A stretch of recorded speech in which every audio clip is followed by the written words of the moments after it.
주간 종합뉴스입니다.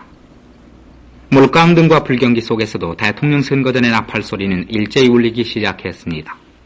지난 일요일 대통령 후보자의 기호 추첨이 끝나자 여야 정당들은 다같이 선거 태세로 돌입해 바야흐로 선거 분위기는 무르익기 시작했습니다.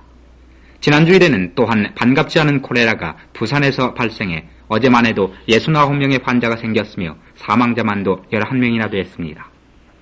부산 시내 콜레라 환자 수는 오늘 모두 89명으로 그중 사망자가 11명이었습니다. 이 무서운 콜레라는 서울에까지 침입될까 염려되고 있습니다. 지난주일의 정계는 송효찬 씨 석방 문제를 둘러싼 여야의 공방전으로 열띤 싸움이 벌어졌습니다. 자유민주당 대통령 후보 송효찬 씨의 석방을 요구한 자유민주당은 단식 농성데모를 단행했으며 제2야 정당들은 모두 자유민주당에 합세해서 정부를 비난했습니다. 지난 19일 농성데모대원을 방문한 민정당의 대통령 후보 윤보선 씨와 국민의당 대통령 후보 허정 씨, 민주당 총대 박순천 여사, 그리고 주풍회 대통령 후보 오재영 씨 등은 혁명정부가 송효찬 씨를 석방해서 정정당당하게 싸움을 해야 한다고 주장했습니다.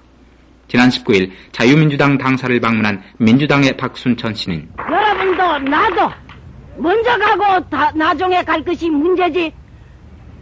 이 나라에 그래도 대통령 후보자인 송효찬 장군을 저렇게 가두어 두고 이 나라의 민주주의 선거를 하겠다고 하고 공정 선거를 하겠다고 하는 이것부터 우리가 잘 두드려보고 검토해야 될 겁니다. 이렇게 열띤 어조로 말했습니다. 제2야 5정당의 대변인들은 지난 19일 공동성명을 발표하고 송효찬 씨의 구속은 저열한 정치 보복 행위라고 비난하면서 즉각적으로 송효찬 씨를 석방하라고 요구했습니다.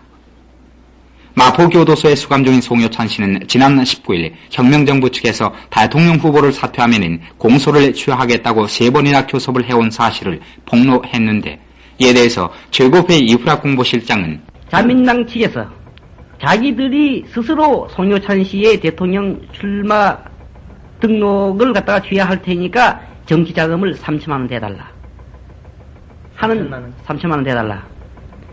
또 어떤 사람은 1,000만 원만 대주면은 그것을 하겠다.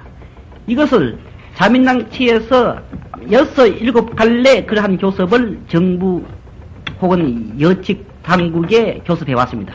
근데 그것을 우리는 일체 하나의 있을 수 없는 문제를 하고서 이것을 전부 거절했어요. 생각합니다.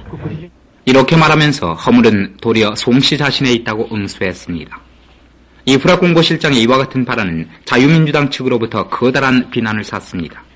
지난 21일 자유민주당은 이 공보실장이 허위 사실을 퍼뜨려 송효찬 대통령 후보를 비방했다는 이유로 사직당국에 고발했습니다.